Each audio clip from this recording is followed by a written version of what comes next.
And I'm so upset. That's why I'm such a supporter of Glenn Beck. I really consider him, like you, Alex, I really consider you a crusader, and I consider Glenn Beck a crusader of what we need to do, because the whole thing is we're going to lose our Constitution.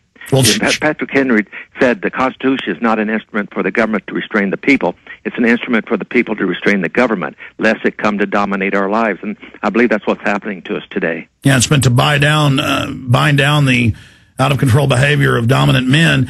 I've got a list of just quick questions here that I want to make sure I get out while we have Chuck Norris live with us on this Friday the 13th. Unlucky for the elite, lucky for us.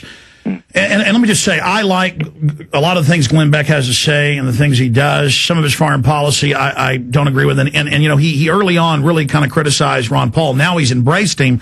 So I hope that that continues. I mean, Ron Paul is such a champion of liberty. Well, you know, I have a saying. I don't know if I told you. Anyway, you know, all these Chuck Norris facts that are floating around for the last 3 years. Anyway, one of them is that America is not a democracy. It's a Chuck-patorship. And I've said, now, if that was true, I would go to Washington, to Congress. I'd line up all the members of Congress, and I'd have Ron Paul, who I believe is the most honest member of Congress, and I'd say, Ron, point out the honest and the dishonest politicians. And as we're walking down the row, Ron would say, well, he's honest, he's dishonest. And I walk up to him, and I'd say, you're fired. And if he didn't move immediately, I'd choke him unconscious and drag him over to the pile. The only ones I wouldn't do that to is the women. Nancy Pelosi, I'd walk up and say, Nancy, you're fired, but you have all the time in the world to leave. Chuck Norris, just amazing to have you on air with us. I want to get into what's coming up today with this nationwide simulcast. I've seen reports of a big announcement. Are you going to announce you're going to try to run for governor of Texas in 2010? Or are you going to announce you're going to run for president? I did a little tongue-in-cheek article, you know, when I wrote about if things don't improve in our country, then maybe Texas should secede from the Union. Now it's tongue-in-cheek, you know. And I said, now if we secede from the Union, I will run for the president of Texas. Well, you know, not talking about secession. But the states created the first 13, and we have the right to revolt, Article 10 in the New Hampshire and Texas, you know, treated in. Because we are a republic. Texas is a republic, so. Exactly. We created the federal government, the states did, and the media spun this as secession. These 30-plus states are moving to redeclare 9th and 10th Amendment with all these unfunded mandates and federal control. What do you say to that? Oh, I don't know. You know, I'm not really. I'm not up on that, Alex. So I can't really give an honest. But I mean, states declaring their sovereignty, not seceding, just saying we're not going to let the federal government boss us around. Oh, is that well? I hope they do that. The thing is that's what the states have got to do. They've got to get control back of their people of that particular state, and if that's what they're saying, I'm totally in support of all that. We got to pull the power away from government, and you know, because the thing is, you know, John Adams, our second president, stated that our Constitution was made only for a religious and moral people, and I really believe that, Alex, and it's wholly inadequate for the government of any other. And the thing is, if we don't just maintain our faith and our moral values, you know, then the Constitution is going to wind up dissolving right in front of our eyes. Chuck, I don't blame you about knowing about the state sovereignty movement because it just started a few weeks ago, but you're very influential when it comes to conservatives and libertarians and freedom lovers. So check into that because it's really building. Some of the other questions I have for you specifically, what are you going to be covering on this national simulcast tonight? Well, it's at 4 o'clock. You know, is it raining in Austin?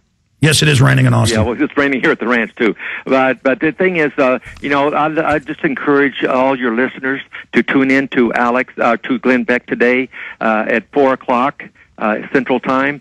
And Glenn will really fill them in. He can do it a lot better than I can on what course of action that he believes we should take in our country. And I believe that people really should listen to Glenn today to find out exactly what he feels and how millions of us in America who are gathering together today to support the values that Glenn is going to emphasize on today. Well, I agree with the 10 pledges up there. I mean, you know, the ideas there. Maybe we should go over some of those. Well, because the thing is, like Glenn says, the government works for me. I do not answer to them; they answer to me. Oh, see, that's exactly right. I truly believe that too. The government works for us. In fact, I wrote an article saying that, President Obama, you work for me. We don't work for you. But the thing is, it's true, though. I mean, seriously, the government should be thinking about the best interest of the citizens of America, we the people, rather than thinking of the best interest for them. And there's so much corruption going on in Congress. I would love to see an audit of every member of Congress. Well, and because the only ones that we've audited so far are the ones that have come forward, like Geithner and Daschle, and every one of them that have been picked for a position in government have come up dirty. Well, Chuck Norris, that was my next question. Perfect timing there. Obama appointee on leave after FBI raid at their office and arrest. Like 90%, it's more than that, of people he tries to appoint don't pay taxes or tied in with payoffs or tied in with corruption. Exactly. And I've never seen, this is Chicago big machine stuff. This is getting scary. And then we see scary. We see these reports because the thing is, they have become so blatant, and that they're not afraid. It's like this one kid went up to Charles Rangel. I don't know if you saw that or not, but anyway, yes. Some young man was videotaping him talking to Rangel and said, Mr. Congressman Rangel, why are we paying for your Cadillac, $800 a month for your Cadillac? Why don't you pay for it for yourself? And he said, it's none of your GD business. Yeah, why does Nancy Pelosi... Smiling, but he says none of your GD business, Very arrogant. Well, Nancy Pelosi... They're very arrogant, Alex, and because they don't think we the people can do anything about what they're doing, and we can't unless we group together, unless we unite. There's nothing we can do. Well, Chuck Norris, I know you're a very focused, centered, gentlemanly person, but laying it out, reading your article on WorldNet Daily and others, and listening to you on other radio shows and things you've said, you're talking about, will the American people stand up, or will there be a revolution? If this is an information revolution that's happening, but I have the government documents, I have the secret state police reports that the feds give them, where they say Bob Barr, Ron Paul, Chuck Baldwin, libertarians, people with these stickers are dangerous, they're bad, they want to kill... Who said that? This is what the feds, this just went out this month, so clearly it's coming from the Obama people. It's up on Infowars.com. I've talked to the state police. They admit this was given to them by the feds to issue to their state police officers, saying people that own gold are bad. It's up on screen right now. It's it's called the modern militia movement, but then it demonizes mainline libertarians and everybody and says, watch out for them, they're dangerous. It seems like people in the federal government right now realize the threat to them is people that are talking like you, Chuck Norris.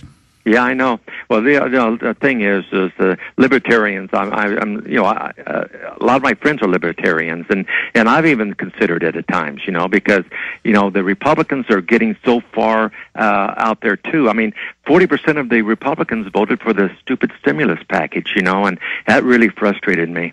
They realize, but the thing is, there's the corruption, there's the greed right there, Alex. And well, that was my next question. This is perfect. You keep bringing up the same points I was about to get to.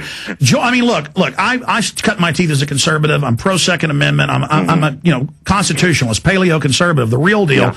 Bush tripled the size of government with the Democrats. Obama is set to quadruple it in the first 4 years, and saying he's going to cut the budget in half, insulting people with lies. And you talk about this not being left or right. How do we get the corruption out of both parties?